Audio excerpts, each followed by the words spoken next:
안녕하세요. 안과의사 김모현입니다. 아이 컨택트 시간이 돌아왔는데요.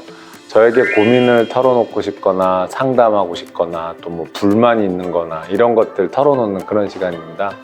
오늘은 누가 나올지 한번 또 궁금하게 생각이 되네요. 오늘의 이 아이 컨택트 게스트를 한번 모셔보겠습니다.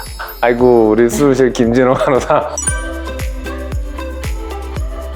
사실 아이 컨택트는 제가 지금 뭐 대본도 없고 받은 것도 없어요. 그래서 아마 진짜 본인이 일하면서 나한테 묻고 싶었던 거나 그게 꼭 병원의 일과 관련되지 않더라도 그냥 이 시대를 살아가는 청춘으로서 조금 더 먼저 산 선배한테 묻고 싶은 것들을 물어보면 또 이게 같이 상의하고 그런 시간이거든요.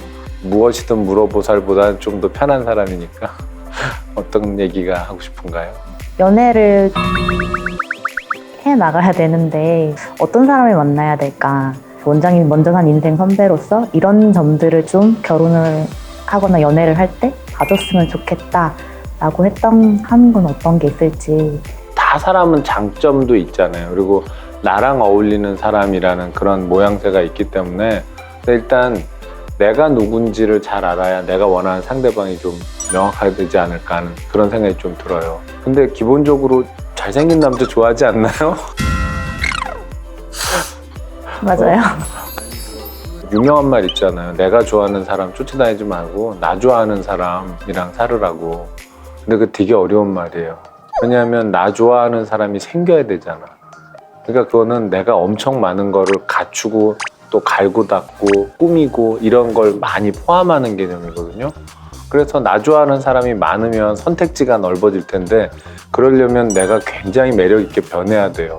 본인의 매력을 키워서 나를 좋아하는 사람이 많아지는 거. 그래서 그 중에 고를 수 있으면 제일 좋은 거.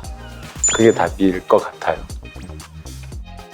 저는 이제 일을 하면서 대학원 공부를 생각을 하고는 있는데 도전하기까지가 쉽지가 않더라고요. 그래서 할 수 있을지도 솔직히 자신도 좀 없고 해서 먼저 공부를 하신 이제 선배로서 어떻게 생각하시는지가 좀 궁금해요. 뭐 예산을 이용해서 나를 업그레이드 할 수 있는 몇 가지가 있다면 그 중에 아마 가성비가 제일 좋은 것은 학위를 따는 거예요. 제가 봤을 때는 그런 것 같아요. 그 시기에 안 하면 할 수가 없어요.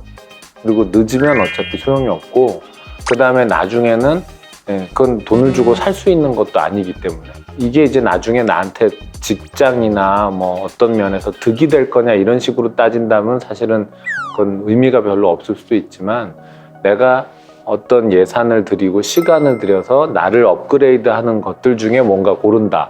그럼 뭐 다이어트, 성형수술 여러 가지 있을 수 있잖아요. 그럼 그 중엔 내가 보기에는 제일 좋은 거는 학위 공부를 하는 거예요.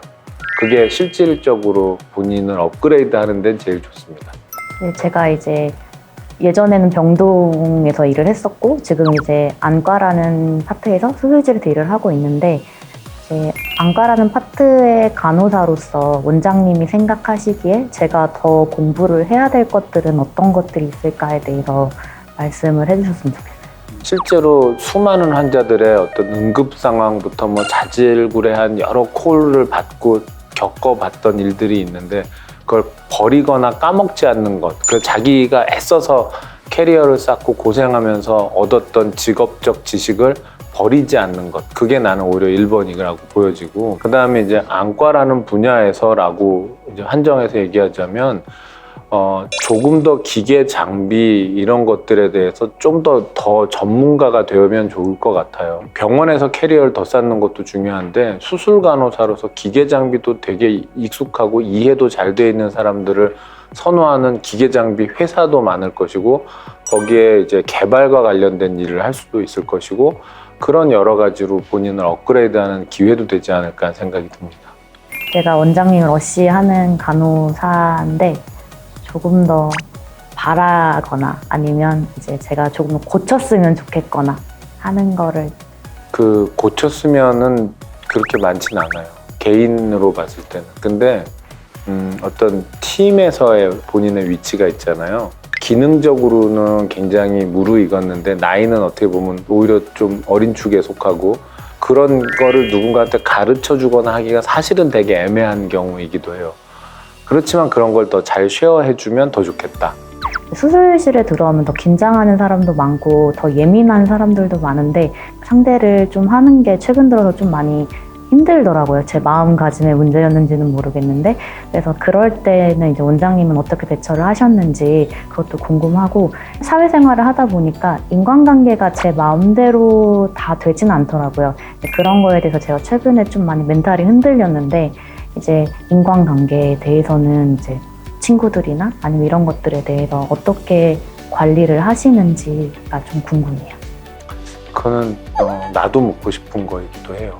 결국 그게 수양의 문제일 것 같아요. 사람들하고 인간관계를 가지는 과정에서 내 팔을 떼어주고 다리를 떼어주고 해가면서 모든 사람과 나는 프렌들리하고 친절한 사람으로 살아야만 할까? 왜 그래야 될까? 이런 생각이 들 때가 있어요. 근데 누구나 그럴 것 같아요.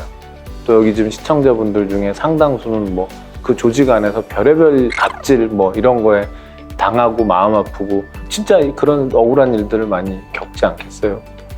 그거는 우리가 어떻게 보면 계속 평생 살면서 풀어가야 되는 숙제의 문제일 것 같아요. 내 마음이 되게 평온하고 어떤 나쁜 말을 듣더라도 튕겨낼 수 있을 정도의 수양이 잘 되어 있으면 좀 덜 괴로웠겠죠. 그리고 그런 수양이 잘 된 사람들은 어쨌건 인간관계를 해가면서도 조금 더 편안하지 않았을까. 근데 이제 한 가지 팁은 드릴 수 있어요. 왜냐하면 수양 금방 되는 게 아니까 좀 쉽게 하는 방법. 내 이익 때문에 누군가를 만나려고 하는 거를 줄이면 돼요. 왜냐하면 어쩔 수 없이 이 가불이 딱 형성되는 제일 큰 이유는 내가 아쉬워서 뭔가 부탁을 하려고 누군가를 만날 때예요. 그러면 그 사람이 막말을 하든 심한 요구를 하든 아니면 무례하게 행동하든 내가 어떻게 항의하기가 어려워요. 그럼 고스란히 상처가 되잖아요. 그러니까 결국에는 갑을 관계에 을이 되기 싫다면 아쉬운 말 할 일을 안 만들어야 돼요. 네, 그거는 줄일 수는 있지 않을까. 그러니까 내가 이런 아쉬운 부탁을 하러 가야 된다고 하면 마음을 비우고 난 오늘 을이야 하고 가는 거지 뭐. 그래서 방어를 하는 거고 그게 아니라면 그렇게 부탁할 일을 안 만들고서 하는 거지. 사실은 그게 좀 현명한 방법일 수 있을 것 같아요. 우리 이제 김진호 선생님하고 아이 컨택트에 대한 이 시간을 가져봤는데요. 사실 매일 보는 사람이에요. 근데 갑자기 이렇게 툭 튀어나와가지고 막 학위 얘기 이런 고민 얘기하고. 근데 그 청춘들 많이 있으시죠? 예. 시청자분들, 구독자분들 중에서도 다음에는 정말 저한테 저 원장님이랑 이런 얘기 한번 해보고 싶은데요 하고 그 글이나 사연을 올려주시면 제가 혹시 약간이라도 도움이 된다면 아이 컨택트에 초대해서 같이 고민 상담하고 또 뭐 삶에 대한 얘기하는 그런 시간 한번 가져보면 어떨까 싶습니다. 그거는 한번 이제 댓글을 이용해가지고 신청해 주시면 저희가 고려해 보도록 하겠습니다.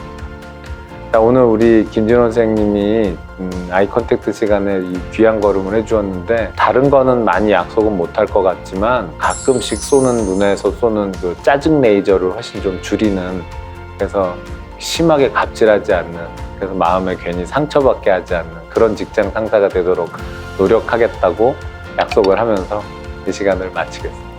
오늘 감사합니다. 불만에 대한 얘기를 들어야 되는데. 불만이요.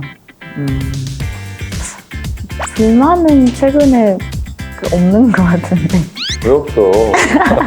한 번씩 원장님 눈에서 레이저가 나오면 좀 그때는 저도 되게 안 그런 척 하는데 이제 눈에서는 약간 동공지진이 일어나고 그런 건 있는 것 같아요. 이게 수술하다가 우리가 쓰는 그 물 같은 게 있거든요. 수술실에 사용하는 물이 그냥 맹물이 아니고요.